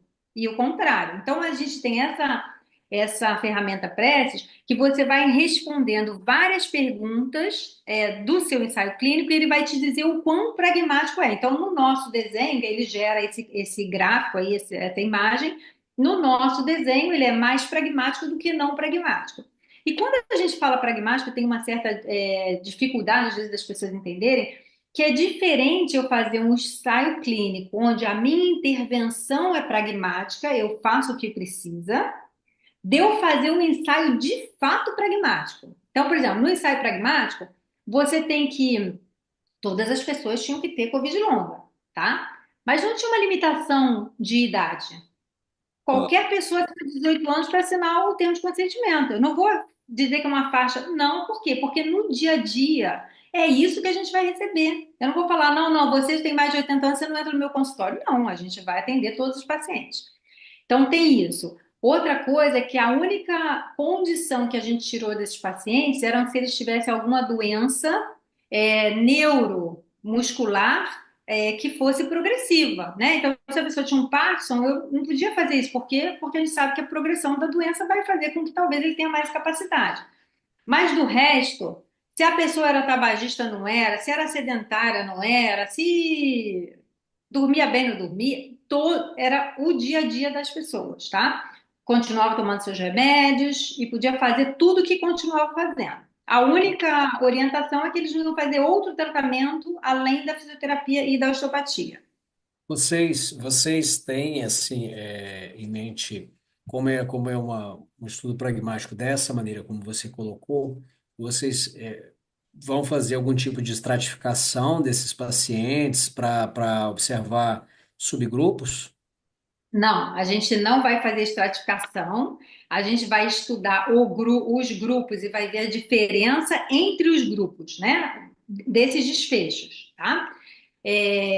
E aí, o que vai mostrar para a gente? É se teve diferença significativa, né, entre o grupo que fez fisioterapia mais osteopatia e o grupo que fez só fisioterapia, tá? Isso em relação à fadiga, pela escala da fadiga, em relação ao estado funcional pós-Covid, e uma outra ferramenta que a gente usou depois dos 2 meses e no follow-up, que é a escala de mudança percebida, onde o paciente vai dizer se ele ficou pior, se ele ficou a mesma coisa ou se ele ficou melhor. É baseado na percepção do paciente, tá?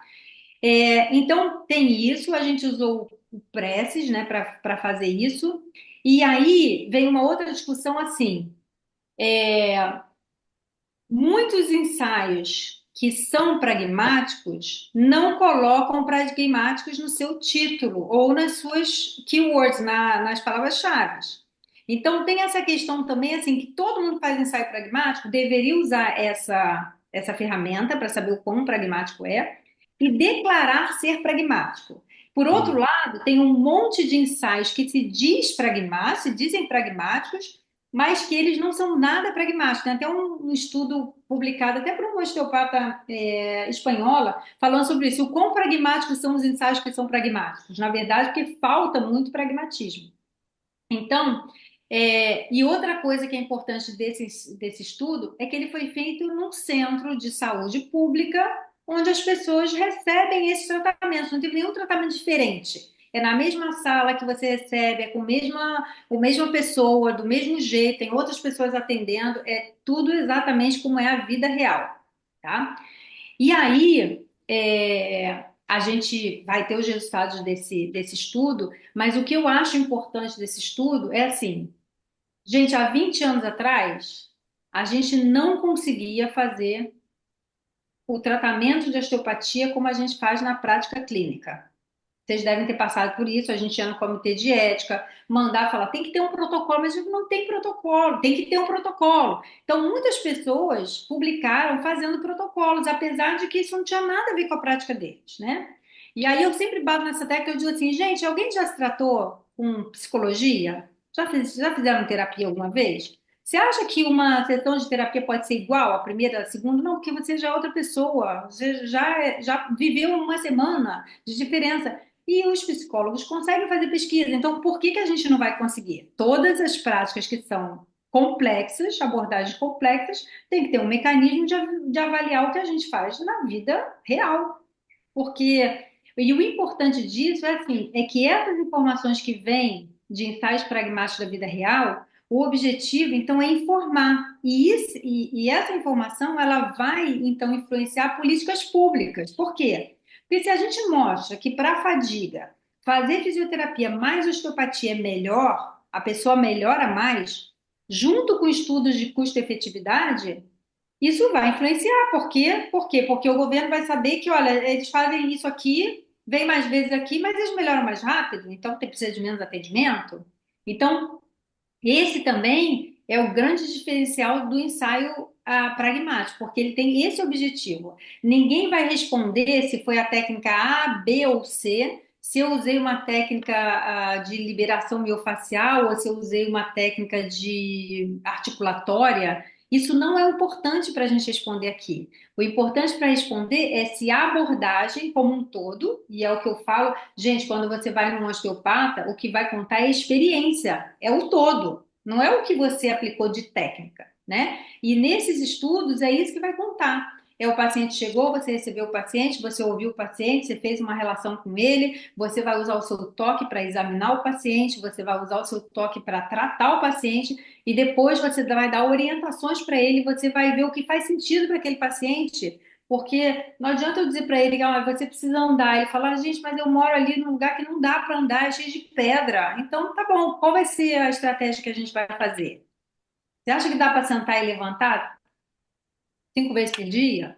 Então, e a gente ia conversando com todos eles. E outra coisa também é que muitos desses pacientes que têm Covid longo, eles têm outras coisas agregadas, né? Tem alteração do sono, que é muito importante, alterações, às vezes, não consigo focar. Então, tem ansiedade, porque a maior parte deles Tem a tem encefalite, uma. Oi? tem uma encefalite também, que é da Covid longa, né? E o que acontece com a Covid longa é uma má adaptação do processo inflamatório, né? É um delay, é um atraso, né, da resolução de um processo inflamatório, que era para ter resolvido e que não resolveu. E, Então, tem uma série, tem mais de 50, mais de 100 descrições de alterações no pós-Covid, né? É claro que para a gente começar esse estudo levou muito tempo. Por quê? Porque a gente teve que fazer o projeto, passar no comitê de ética, ter as cartas de anuência, ter a aprovação, né? E com isso tudo, aqui no Brasil veio a vacina. Então, seria ótimo que a gente tivesse esse ensaio pronto antes e já começasse, mas a gente começou a coletar mais tarde, né? Porque teve esse processo todo. Mas o que eu acho bem interessante, e acho que aí fica um alerta para os osteopatas, é que eles têm que ser curiosos na hora de coletar as informações dos pacientes, Porque quantas vezes você tem um paciente que vem para você com dor lombar, mas se você sabe a história desse paciente, ele também tem enxaqueca. E aí, quando você vai acompanhar esse paciente, você vai ver que ele pode dizer que ele melhorou também em outros aspectos, ou que ele tem algum problema do sono, ou que ele tem alguma questão gastrointestinal. Então, assim, você olhar A o que saúde a gente global, faz, né? a saúde global, que é o que a gente faz, a gente, né, a Você, gente é promotor de saúde. nessa questão, vocês estão avaliando quais desfechos secundários? Vocês estão usando escala de qualidade de vida? Vocês estão usando o que para avaliar desfechos secundários? A gente usou, na verdade, o desfecho primário foi a fadiga, né? Então tem uma escala específica de fadiga Sim. e o status funcional pós-Covid. O nosso desfecho secundário foi avaliar isso 3 meses depois, que foi o quê? O follow-up. Só que no follow-up a gente colocou essa medida, que é uma medida subjetiva, mas é que o paciente vai dizer, né, qual foi a percepção dele do tratamento, se para ele foi útil ou se não foi útil, se melhorou ou se não melhorou. Uma coisa também que é bem importante dos estudos pragmáticos é que para você avaliar no estudo pragmático tem que ser um desfecho que faça sentido para o paciente. Por exemplo, não posso estudar no estudo pragmático se melhora a rotação cervical, porque o paciente pode viver muito bem obrigado com a limitação da cervical dele. Então, assim, o desfecho fadiga era muito importante. Por quê? Porque a fadiga atrapalhava a vida dele. Ele falou, eu não era assim antes, e eu agora estou. Então, a gente usou essas três ferramentas de avaliação, que são escalas validadas, né? Essa escala da fadiga, inclusive, ela é usada em pacientes com fadiga crônica, né? E essa escala de melhora percebida também é bastante utilizada e é Sim. bem fácil do paciente responder, entendeu? Ele vai dar a avaliação dele, se ele acha que melhorou ou não, se faz sentido para ele receber esse tratamento. Tá. Então, e todo mundo falava assim: ah, mas nesse estudo, claro que porque vai receber 2 tratamentos vai melhorar. A gente falava: não, não necessariamente. Sabe por quê? Porque quem vai para 2 tratamentos reclama que tem que pegar o ônibus que demora mais, que tem que gastar mais dinheiro para ir para tratamento. Então, assim, todas essas questões a gente não sabe. Né? A gente assume que vai ser bom, mas o cara diz: não, não, eu quero uma coisa só, não quero duas. Então, são várias questões do dia a dia, né, que a gente vai ver dentro desse ensaio. Outra coisa também é, para você publicar para você fazer um estudo desse, você tem que estabelecer de antemão qual é a estratégia para você garantir a adesão do paciente ao tratamento. Então, por exemplo, a gente tinha lá uma regra. Cada vez que o paciente desmarcava ou ele faltava, a assistente social tinha que entrar em contato com ele para saber por que você não veio? Está com dificuldade? Está com alguma dificuldade financeira? Ou você não está gostando do tratamento? O que aconteceu? Porque essa é outra coisa também. A gente sabe que na vida real as coisas acontecem. O paciente tem que vir hoje, mas aconteceu alguma coisa e ele não vem. Então, ele não vai ser atendido com aquela periodicidade que você marcou, que ele tem que ser atendido a cada 4 dias, a cada 7 dias, a cada 14 dias. Não é assim que acontece. Um vai ser atendido, outro não vai ser, outro vai faltar. Ele vai uma vez na fisioterapia, mas ele não vai na osteopatia, ou ele faz ao contrário, ele vai na osteopatia, e não vai na fisioterapia. Então, tudo isso faz parte do dia a dia, né? Que é o que a gente, que é o que a gente Ainda mais paciente do SUS, né? Que às vezes ele não tem dinheiro nem para ir ao hospital fazer a consulta ou tratamento, né? Eu lembro que quando eu fiz o mestrado, eu estava no ambulatório de reumatologia e tinha paciente que tinha pedido de exame, eu coletei alguns dados de exames para minha pesquisa, e assim, tinha paciente que o exame tinha um ano, ele não voltou para fazer os exames para acompanhar o tratamento dele. É um problema, é um desafio interessante isso, né? Agora, você acha que, dado a quantidade de osteopatas que a gente tem hoje no país, e observando a formação, a situação da qualidade técnica dos nossos profissionais, como é que você vê essa essa intervenção sendo aplicada de fato nos sistemas de saúde públicos? Então, eu sou uma Ana, pessoa bem Ana, otimista. Ah, só vou falar uma coisa. A pergunta é assim, ó, traduzido. Se o resultado for positivo, tá? A gente vai poder bater na porta dos hospitais e falar, agora tem evidência, pode liberar a maca que a gente vai resolver. então, mas na verdade a gente tem que fazer isso para várias coisas, tá? E, inclusive é o que eu falo para as pessoas de uma forma geral. Por exemplo, a gente tem evidência de que a osteopatia ajuda dor lombar pós-parto, ok? Existe essa evidência, tá? Tem que pegar o artigo, botar debaixo do braço, ir lá e falar: olha só, gente, eu posso ajudar essas mulheres aqui, tanto durante a gestação quanto no pós-parto. E é isso que a gente tem que fazer. Só que não adianta falar no meu consultório é assim. Isso não é evidência. Então não adianta ser no meu consultório. Então, assim, isso é um passo. Agora, quando a gente tem um resultado de que isso é positivo, a gente vai poder ir lá nos gestores e falar: olha, a gente fez esse ensaio clínico aqui nesse espaço aqui. Isso aqui foi melhor do que aquilo ou não. Porque a gente foi bem ousado ao fazer isso. Porque pode dar um resultado que, ok, vamos implementar a osteopatia, e pode dar um resultado que não faz a menor diferença. Então, se não faz a menor diferença, não precisa ter isso. Mas a gente falou, nosso compromisso é com o que vai dar. Se der, ótimo, senão a gente vai dizer assim, não tem evidência para usar a osteopatia para fadiga, usa para outra coisa, para fadiga não tem. Entendeu? Isso, Sim. isso é muito legal, porque assim, é uma coisa que a gente comenta aqui, que é o seguinte, o pessoal tem medo de fazer estudo e dar um resultado ruim. Não existe resultado ruim.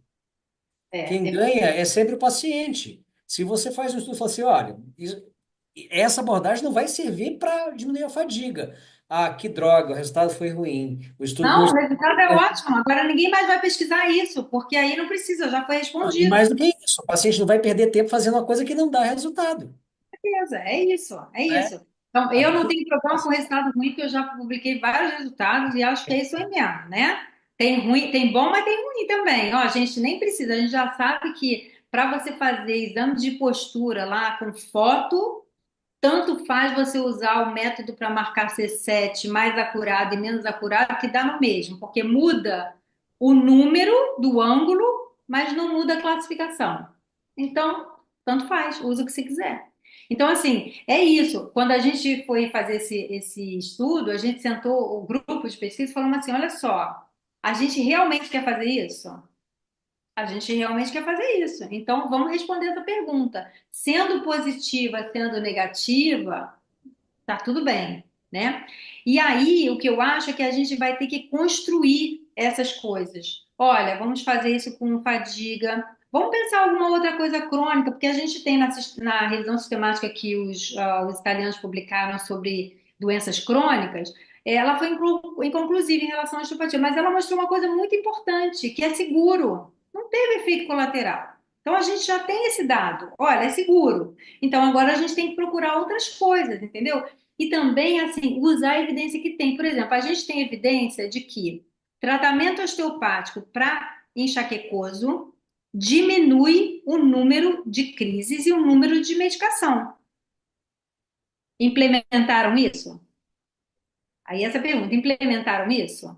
A gente pode implementar isso, porque tem ambulatórios públicos de cefaleia, e você sabendo disso, você tem que pegar o seu trabalhinho debaixo do braço e ir lá e falar com o gestor, olha só, eu tenho essa evidência aqui, você quer implementar isso aqui no seu serviço?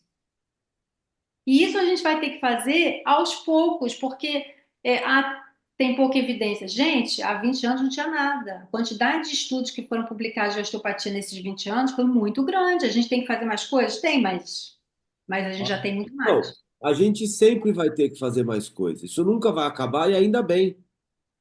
Mas Graças a Deus. só que eu assim, a acho gente que vai fazer. a gente precisava de um estudo nesses serviços públicos de saúde, é uma coisa completamente diferente. Esse é um estudo assim.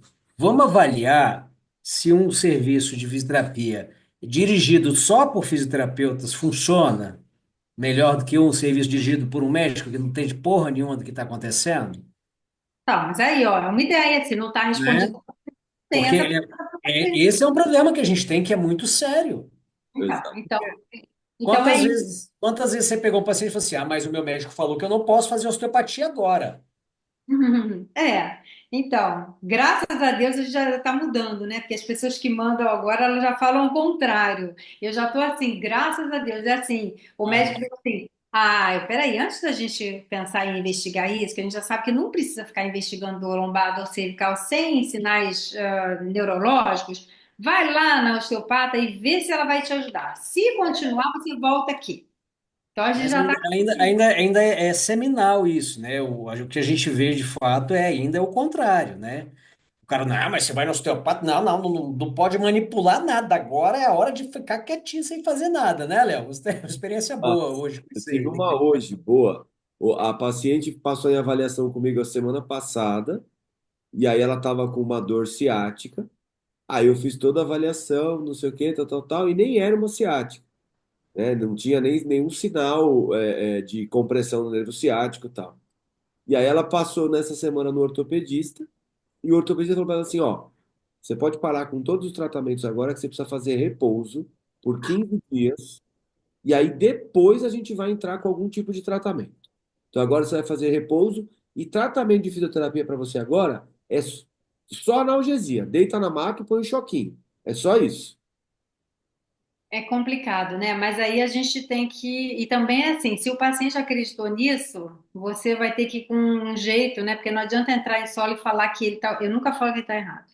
Nunca. Eu nunca digo que ninguém tá errado. Eu digo assim: ó, eu sou muito diplomática nisso. Eu falo assim: quando é que você foi lá? Eu fui há 3 dias. Olha só, eu tô fazendo seu exame aqui, acho que você já melhorou em 3 dias. Então, nós já podemos fazer. Sabe por quê? Porque a gente tem evidência que se você ficar parada, demora mais para recuperar do que se você se mexer. Então, eu tenho essa política. Eu nunca falo que ninguém está errado. Eu sempre digo assim: foi um outro momento. Vamos olhar para o outro lado. Talvez quando ele fez esse teste você estava mais sensibilizada, mas agora você não está. E assim vai, porque você não vai. Porque assim, a pior coisa é você também falar para um paciente e deixar o paciente inseguro. Ele recebeu essa informação de um profissional que ele confiou. Então, a gente não pode colocar ele nesse lugar. A gente tem que colocar ele no lugar que ele vai ficar confortável. Então, eu sempre tento fazer isso. Eu nunca falo que o fulano está errado, que isso não serve. Eu digo que é um outro momento e que agora saiu uma pesquisa nova mostrando que se você se movimentar, você vai ficar melhor. E assim você vai construindo os laços, entendeu? Eu acho que é por aí mesmo, mas tem horas que dá muita raiva, né? Tá. Ô, Ana, deixa eu te perguntar uma outra coisa. Por que que vocês vão fazer vocês fizeram só com 76, como estava no protocolo, ou acabou aumentando ou diminuindo no final? Isso também não vou falar. Não vou falar porque está nos resultados. Não Ah, vou. tá. Isso aí é o seguinte, os 76 é o cálculo amostral que a gente fez Tá. para a pesquisa, Entendi. tá? Porque isso é até bom a gente falar, gente, não adianta vir com a pesquisa que eu fiz 20, porque eu tirei da minha cabeça que são 20. Cada pesquisa tem um cálculo amostral para que os resultados possam mostrar as diferenças, né? Então, por exemplo, por que que você fez a pesquisa com 100 pacientes? Gente, porque o meu N para aquela pesquisa era 99. Eu tive que fazer com 100, né? Outros pode ser que seja 40, mas tudo vai depender. Então, isso também é bom das pessoas entenderem, né? Que não é assim, eu faço um projeto qualquer, eu vou fazer 20 num grupo, 20 no outro. Depende, se você estiver estudando dor lombar, 20 num grupo, 20 no outro, não responde pergunta nenhuma, Exato. né? Eu estou estudando uma condição rara. Sim, talvez você tenha 10 em cada grupo e vai ter um resultado que Talvez, vai ser. na Quem condição dera, rara, 10. talvez um estudo de caso é mais do que suficiente, né? Então, ótimo você ter trazido isso, Leonardo. Tem um pesquisador da Austrália que publicou isso, que eu acho que todo mundo tinha que ler, tá? É Como Escrever um Estudo de Caso de um Paciente Osteopático. É o Brett Vaughan, que ele é da Austrália e faz parte lá desse nosso grupo lá do programa SOLA. E é muito legal, porque ele vai construindo e vai te dando passo a passo de como você vai fazer isso. E aí tem todas as diretrizes, o que que você tem que colocar para fazer um estudo de caso, porque assim, o estudo de caso ele é importante quando a gente é o estudo de caso que vai mostrar para a gente que a gente precisa fazer um ensaio clínico. E é um ensaio clínico, os ensaios clínicos que vão levar a gente a fazer as revisões sistemáticas. Então, assim, é muito importante fazer estudo de caso. E eles são publicáveis. Então, eu mesmo falo para as pessoas: olha só, a quantidade de informação que eu perdi no meu consultório porque eu não anotei direito, porque eu não prestei atenção, porque eu não fiz. Então, assim, isso é uma coisa bem legal, que talvez vocês possam até usar aí nessa vibe de vocês de dar formação continuada, talvez destrinchar esse artigo do estudo de caso, porque vai dar ideia para as pessoas fazerem, entendeu? Trazer isso para a prática clínica, né? É isso. No E dia a fazer o dia. exercício, entendeu? O exercício de documentar. Eu tenho que documentar dessa maneira, eu tenho que ter isso aqui. Porque às vezes o paciente volta maravilhoso e fala: caramba, eu não tenho nada para provar isso. Não tenho uma foto do sujeito como estava, não peguei esse dado que tinha que pegar. Então, Eu fiz uma vez um estudo de caso, eu estava na faculdade ainda, que foi de um ferimento por arma de fogo, que o menino tomou 2 tiros no antebraço, porque assaltaram um banco e ele estava entrando no carro do outro lado da rua. Aí saiu tiroteio e tal, e aí eu fiz e aí eu lembro que o meu professor na época falou assim, porque eu queria, a nossa intenção no estudo de caso é descrever a ficha de avaliação. E isso, na verdade, nem é o mais importante. Mas a minha cabeça falava assim: não, eu tenho que pegar a ficha de avaliação. Ele, não, não, esquece a ficha de avaliação, nós temos que pensar assim. Falei, aí eu entendi o que que era. Então, foi um dos primeiros estudos que eu fiz, foi o estudo de caso. Eu vou procurar esse estudo, depois a gente vai e usar é ele. E isso é muito legal, principalmente quando você pega coisas inusitadas. Eu lembro quando estava no ambulatório, isso já tem, sei lá, mais de 20 anos, com certeza. Eu atendi um paciente que era paraplégico e que foi por arma de fogo. E ele tinha uma queixa, claro que ele era paraplégico, era cadeirante, mas ele tinha uma queixa de queimação na perna, tá? E aí, ai, quem vai atender, quem vai atender? Gente, eu vou atender, não é porque ele é paraplégico que eu não vou atender ele constipativo, vou atender, vou fazer o meu atendimento. Fiz o atendimento lá desse paciente. Claro, gente, isso aqui não é evidência, tá? Porque foi um caso. Eu atendi esse paciente, foi lá no ambulatório, nunca mais vi. Conheci a médica que era a fisiatra desse paciente. Aí conheci ela por acaso num bar, tomando um café, e ela falou: ah, é você que atendeu meu paciente? Eu falei que eu estava falando, eu vim do ambulatório de osteopatia e tal. Você que atendeu meu paciente? Eu falei: foi eu que atendi. Gente, o que que você fez com ele? Melhorou muito aquela dor e a gente achando que a dor não ia passar nunca. Aí, esse paciente podia ter documentado. É um caso diferente. Então, não é porque a dor dele estava relacionada com outros aspectos lá que eu consegui ajudar. Então, assim, não dá para falar: vou atender todos os paraplégicos, eles vão ficar bons e vão sair andando, não vão ter mais dor. Mas foi um caso interessante. Então, eu acho que isso é uma coisa boa para a gente trabalhar, inclusive com os alunos, de começar a fazer mais estudo de caso dos pacientes. E a Mas você sabe, documentar, Oi? aprender a documentar as coisas, eu acho. É o primeiro passo. isso entra naquilo que a gente estava falando do. E quando é um paciente que foge do Padrão. padrão, é o tipo de coisa que serve para a gente. O relato de caso ele é para isso, né? Uhum. Também ele ajuda a pegar esses outliers. Olha, puta, tive um caso assim, olha que interessante, eu fiz isso. E a outra pessoa que lê aquilo tem uma ideia em cima Você daquilo. publicou, né? Você publicou um estudo de caso, não foi? O Eu acho meu DO, o meu DO foi um estudo de caso. Isso. Então, principalmente para isso, porque assim, claro, fazer um estudo de caso em uma pessoa que tem dor lombar não vai dar, né? A não Mas ser que fazer, seja coisa muito diferente, né? Nossa, é uma dor lombar que eu tratei puxando a orelha. Pô, tá é muito isso. bom. Mas você fazer um estudo de caso com uma coisa que não é tão comum, É bom, isso é muito é legal. interessante. É. Mas eu achei assim, o mais legal disso que vocês estão fazendo, vocês fizeram, né? Porque, enfim, você está escondendo o jogo, não quer contar pra gente o que que rolou. Não posso dar spoiler, senão a revista vem em cima da gente, né? Que eu estou fazendo uma live, Exato. publicando o resultado antes de ser publicado. É o legal de sair do convencional, né? Partir para um outro lado, uma outra abordagem, mostrar uma outra capacidade de intervenção da osteopatia, né? E isso não quer dizer necessariamente que você vai fazer uma técnica só visceral, só craniana, só musculoesquelética. É um trabalho que visa mostrar assim, olha, a osteopatia, ela não é, é o que você falou, ela não é uma técnica, ela é uma profissão, ela tem recursos inúmeros para atender um paciente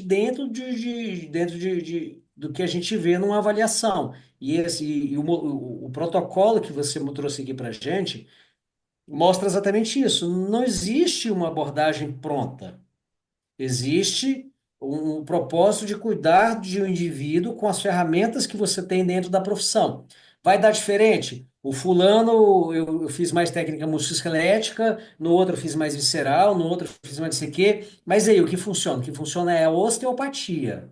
É Não é a abordagem, na verdade. É isso, é abordagem. não é a manipulação do C3, não é a bombeamento do fígado, não é puxar o cóccix do rapaz para fora que vai funcionar, entendeu? Porque É não a, é esse o objetivo, né, da é, abordagem, não é essa. E outra coisa também, levando em consideração a contraindicação de cada pessoa. Então, a gente podia atender um jovem, a gente podia atender uma pessoa idosa, que além de ter a fadiga, tinha osteoporose. Entendeu? Então, assim, tem tudo isso para. Ou então tem dislipidemia grave, tem problemas vasculares, é diabético, né? Então, assim, são várias condições que você vai colocar nisso. Então, esse estudo foi muito legal. Esse estudo foi o doutorado da Ana Cury, né? A gente começou a fazer isso junto, mas ela acabou sendo o estudo dela do doutorado. E a gente contou com a orientação do Arthur, né, que foi meu orientador do doutorado e do mestrado, e também com o Leandro Calazans e o Ney, né, que também faziam parte. Então foi legal, porque era um estudo que tinha fisioterapeutas e osteopatas e a gente estava respondendo essa pergunta. Foi Eu, muito bom. eu achei Por só, isso que eu achei o time muito fraco. é, Eu achei muito fraco. eu Faltou, fiquei, eu precisava, fiquei muito feliz de ter esse time aí. não, pelo amor de Deus, que ó, não sei para quem não conhece, faça uma pesquisa desses nomes aqui para ver com quem que vocês estão falando, tá? Um por e façam esse favor para vocês para saber. E se vocês não sabem quem é, vocês têm um problema sério. e respeita, né? Respeita porque a gente de peso. Exato. É. É, É assim, são pesquisadores sérios, né, e que sabem muito bem o que estão fazendo. Então, isso é uma contribuição muito importante. Esse episódio desse podcast vai sair mais ou menos em outubro. Então, até lá, a Ana estava falando que provavelmente o estudo com os dados, né, o estudo completo já vai, o ensaio clínico já vai estar publicado. Então, se quando sair esse episódio o estudo já tiver publicado, a gente vai colocar o link aqui nos comentários para quem quiser ver o estudo na íntegra. Aproveite, né? Ô, Ana, tem mais alguma coisa que você queira falar do estudo? não, desse estudo tá legal. Acho que quando sair, se vocês quiserem, a gente pode ter um outro bate-papo e talvez seja legal trazer outras coisas também desse grupo de pesquisa aí da Austrália. Tem muita coisa para falar. Boa, Eu acho boa. que esse estudo aí dá vários estudos a partir desse estudo aí. Tem muita coisa aí para mexer. Puta, muito bom esse aqui. É isso. E aí também inspirar as pessoas, né? Que as pessoas pensem um pouquinho mais amplo, um pouquinho mais fora do usual, né? Claro que os pacientes vêm para osteopatia, a maior parte por dor musculoesquelética, mas quando eles vêm por dor musculoesquelética, você está abordando a pessoa. Então, cada pessoa é diferente, ela tem outras questões, né? Então, acho que isso é aguçar um pouquinho a curiosidade. Boa, boa. Ana, Muito peraí, bom. então eu vou fechar aqui o estudo. Pronto. Agora, Ana, nós temos uma pergunta muito importante no nosso podcast, que é o Não, seguinte. não, não. Primeiro, é o recado dela, a mensagem que ela tem para dar. Então, vamos lá. Ah, a mensagem. Isso aí, a mensagem. A mensagem que eu tenho para dar para os estudantes. Vou te perguntar, é assim, a nossa pergunta é assim, ó. A gente sabe que se a gente mandar um e-mail, se a gente mandar um WhatsApp para todos os estudantes de osteopatia, todos os osteopatas do mundo, não vai ser todo mundo que vai abrir. Então vai ter gente que Uhum. vai simplesmente ignorar a mensagem que a gente vai mandar. Então vamos criar uma hipótese aqui que a mensagem que você vai mandar agora vai ter 100% de abertura no planeta inteiro para todos os estudantes e todos os osteopatas formados nesse momento, qual seria essa mensagem?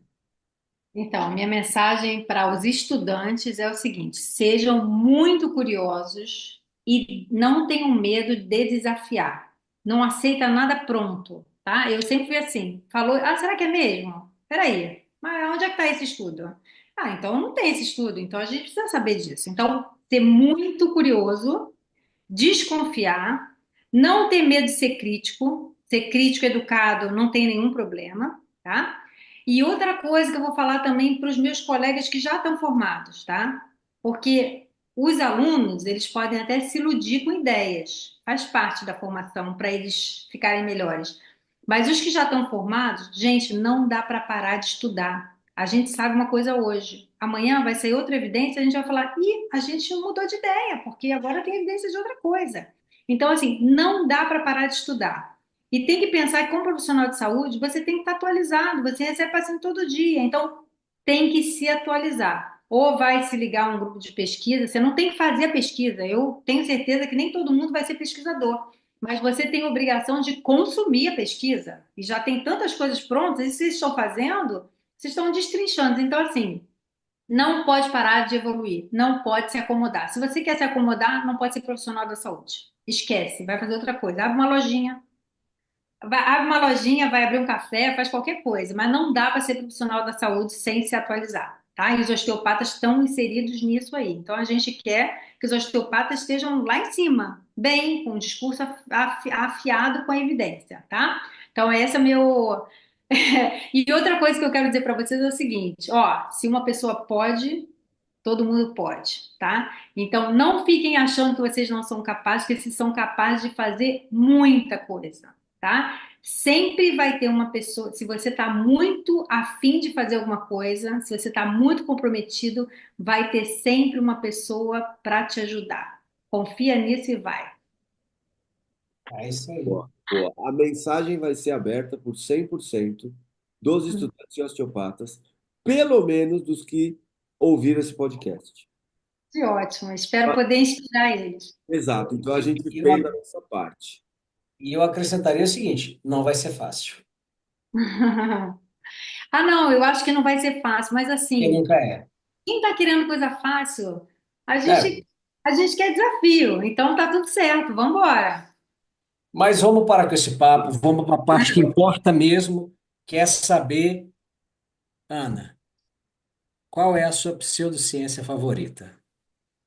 Então, eu não tenho pseudociência favorita, eu posso fazer a crítica da pseudociência, tá? A minha crítica maior da pseudociência, que me deixa mais irritada, é tem alguma coisa fora do lugar, né? O paciente que liga e fala, eu vou aí porque tem alguma coisa fora do lugar. Eu digo, opa, não é comigo isso, porque fora do lugar você vai no cirurgião, eu não coloco nada no lugar.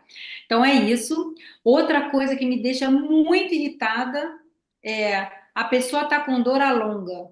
Da onde veio isso, meu Deus do céu?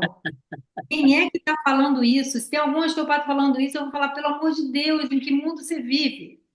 Então, eu não tenho uma pseudociência predileta, mas tem aquelas que me dão arrepio, tá? Acho que essas são as mais. E outra coisa é assim, é a fala, né? Não, porque com osteopatia eu vou ajudar na infertilidade, eu vou ajudar nisso, eu vou ajudar naquilo. Gente, a gente pode ajudar em várias coisas, mas a gente tem que saber, botar o pé no chão e saber onde a gente tem evidência e onde a gente não tem evidência, tá? E aí ser um pouquinho mais humilde de pensar, será que foi isso mesmo? Tem tantos outros fatores contextuais de tudo. Será que é isso mesmo? Então, menos, tá? Acho que é esse ó, É minha ótimo, é ótimo. Ótimo. São inéditas as suas. Eu tô tá fora do lugar e alonga, alonga. longa, Olha, longa, longa. só para colocar no contexto, eu acabei de receber, e não é brincadeira, tá aqui no meu celular agora, ó. Curso de Osteopatia Psicobiológica, Comunicação Tissular Subconsciente. Curso avançado e profundo sobre a leitura do corpo e do tecido a partir de uma perspectiva psicobiológica. Uma abordagem sensível, integrativa e transformadora da prática osteopática. Já acabamos, só para terminar com calafrio, né? A gente falou de ciência, aí vamos terminar com esse calafrio aqui, porque eu acabei de receber, falei, não é possível isso. É isso. É isso. Então, Só para você ficar sabendo, a pseudociência campeã é a ventosa, tá? Essa aí é imbatível. Todo mundo adora a ventosa. E eu me divirto ver o povo todo chupado assim, acho barato aquilo. Bom, eu realmente não sou uma grande estudiosa de ventosa, mas se não tiver nenhuma evidência mostrando que faz mal e a pessoa quer ficar roxa, tá tudo bem. Eu é que não vou fazer nela. exato, É isso, exato. Se ela gostar entendeu? do roxinho, né? Tem É jeito isso. mais gostoso de ficar roxinho, né? Mas Exato, exato. Aí cada um com a sua. Mas eu não Aí, sou muito estudiosa de ventosa. e aí entra naquela mesma história de que cada um toma café por onde quiser, né? Com certeza, é. Ana, queria te agradecer demais por esse papo aqui. E a gente vai fazer um convite para você aqui, que a gente vai depois gravar um outro episódio que a gente vai fazer. E a gente vai já te convidar de novo e a gente convida ao vivo para não ter como negar, entendeu? Então a gente faz esse convite agora para você não ter como falar não. E aí a gente vai aproveitar esse momento e falar assim: a gente pode te convidar para um outro episódio para falar de mais coisas, de outros temas, porque foi muito legal e falta muita coisa para a gente falar ainda. Com certeza, mas eu não vou dizer não nunca. Eu posso até esquecer a data, me confundir, mas eu não vou dizer não nunca. Eu sempre eu estou. acho que a gente podia fazer o episódio ela e o Dan, e aí só botar assunto polêmico no meio, entendeu? Eu Para acho, ver o eu circo acho. pegar fogo. Ah, e vocês estão querendo uma crise. Eu não sei se eu quero isso, não. Acho que é melhor fazer com ele, fazer comigo, e a gente fica de boa em casa. E botar o Palmeiro também para falar, então, esse trisal aí acontece mesmo? Como é que é isso aí? Não, ó, ela já falou. O Palmeiro é antes dela. É, o É, Palmeiras foi outra gestão, gestão anterior. Exato, é outra coisa. Ana, olha, ó, queria te agradecer mais uma vez, obrigado. E pode fazer dar sua mensagem final aí, o que que você gostaria de falar? Sigam nas redes sociais, Osteopata Ana Paula Ferreira, e pode falar. Gente, o que eu quero falar para vocês é o seguinte: quem escolheu estar nessa profissão. A gente tem uma coisa da área da saúde do geral, tá? Que eu muito respeito, porque eu acho que quem está na área da saúde ama o que faz. Não conheço ninguém da área da saúde que não é apaixonado pelo que faz, né? Então, assim, se você escolheu isso, é porque bate dentro do seu coração, mas vamos tentar fazer da melhor forma possível, tá bom? Boa. obrigado, Ana, por ter vindo aqui. Eu queria deixar aqui registrado que assim, eu tive aula com a Ana na formação em duas disciplinas. E, cara, vocês não sabem o quanto ela é inteligente assim, entendida dessa coisa que é a osteopatia. Foi um privilégio ter sido seu aluno, ter aprendido tudo que eu aprendi com você. Eu me lembro em 2008, eu nunca tinha visto a Ana na minha vida. Eu cheguei lá, fui falar um monte de coisa para a Ana. Ela falou assim: calma, você é muito doido. Vai devagar, calma, calma. Então, assim, muito obrigado e é um prazer. A gente te espera aqui na próxima temporada. Fico feliz de estar aqui com você hoje, Leonardo. Eu acho assim muito legal. Me lembro bem da saída para Brasília, mas fico feliz de estar te vendo aqui nesse lugar. Muito bom. Galera, valeu, tamo junto. E ó, link aqui nos comentários do artigo, se já tiver publicado. Se não, a gente vai trazer a Ana de novo e ela vai falar do artigo de novo. Beleza? Valeu, Boa galera. noite. Tamo junto. Tchau. Tchau, tchau, valeu.